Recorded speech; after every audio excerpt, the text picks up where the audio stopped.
Le livre du ciel, tome 4. 25 décembre 1900. Louisa assiste à la naissance de Jésus. Me trouvant dans mon état habituel, je me suis sentie hors de mon corps.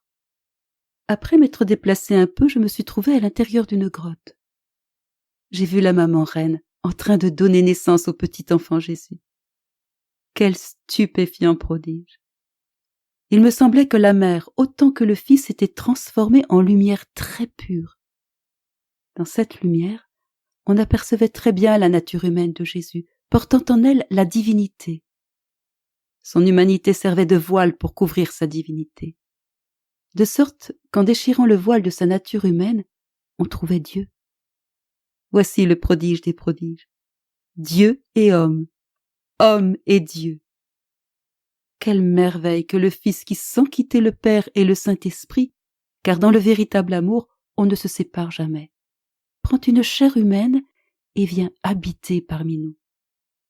En ce moment des plus heureux, il me sembla que la mère et le Fils étaient comme spiritualisés. Pendant que les deux débordaient d'un excès d'amour, alors sans le moindre obstacle, Jésus sortit du sein maternel. C'est-à-dire que pendant que ces très saints corps étaient transformés en lumière, Jésus lumière sortit sans le moindre obstacle de l'intérieur de la lumière de sa mère. Les deux corps restaient sains et intacts. Ensuite, ils revinrent à leur état naturel. Qui pourrait décrire la beauté du petit enfant qui, en ce moment de sa naissance, laissait voir extérieurement les rayons de sa divinité? Qui pourrait décrire la beauté de la mère qui restait tout absorbée dans ses rayons divins? Et Saint Joseph? Il me sembla qu'il n'était pas présent à l'acte de la naissance, mais qu'il se tenait dans un autre coin de la grotte, tout absorbé dans ce profond mystère. Et s'il n'a pas vu ce mystère avec les yeux de son corps, il l'a très bien vu avec les yeux de son âme, car il était ravi en une extase sublime. Dans l'acte où le petit enfant vint à la lumière, j'aurais voulu voler pour le prendre dans mes bras. Mais les anges m'en empêchèrent, en me disant que l'honneur de le prendre revenait en premier à la mère. La Vierge très sainte, comme secouée, revint à elle-même, et des mains d'un ange elle reçut son fils dans ses bras.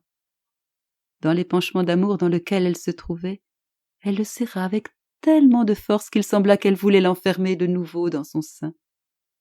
Ensuite, en voulant donner à son enfant un épanchement de son amour ardent, elle le plaça pour qu'il puisse boire à son sein.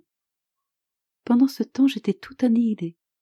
J'attendais d'être appelée, afin de ne pas recevoir un autre reproche de la part des anges.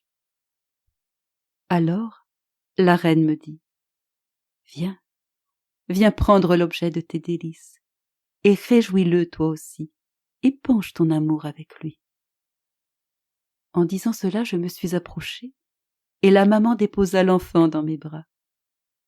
Qui pourrait décrire mon bonheur, les baisers, les étreintes et les tendresses que nous avons échangées? Après avoir quelque peu épanché mon amour, je lui dis, « Mon bien-aimé, tu as bu le lait de notre maman, partage-le avec moi. » Tout condescendant, il déversa de sa bouche une partie de ce lait dans la mienne. Ensuite, il me dit, « Ma bien-aimée, j'ai été conçu et suis né uni à la douleur, et je suis mort dans la douleur. En utilisant les 3 clous avec lesquels ils m'ont crucifié, j'ai crucifié les 3 puissances des âmes qui brûlent de m'aimer, l'intelligence, la mémoire et la volonté. J'ai fait en sorte que ces âmes restent totalement attirées vers moi, vu que le péché les avait rendues infirmes et les avait dispersées loin de leur Créateur, sans rien pour les retenir. » Pendant que Jésus disait cela, il jeta un regard sur le monde et il commença à pleurer sur ses misères. Moi, en le voyant pleurer, je lui dis, « Mon aimable enfant, ne rends pas triste par tes larmes une nuit si joyeuse pour ceux qui t'aiment. Au lieu de donner un épanchement à tes larmes, donnons un épanchement à notre chant. » Ce disant, je commençai à chanter. Jésus se laissa distraire en m'entendant chanter, et il cessa de pleurer. Après mon chant, il chanta le sien avec une voix tellement harmonieuse que toutes les autres voix disparurent devant sa voix des plus douces. Ensuite, je priai l'enfant Jésus pour mon confesseur, pour les miens, et enfin pour tous. Jésus semblait totalement condescendant. Pendant que je faisais cela, il disparut, et je revins dans mon corps.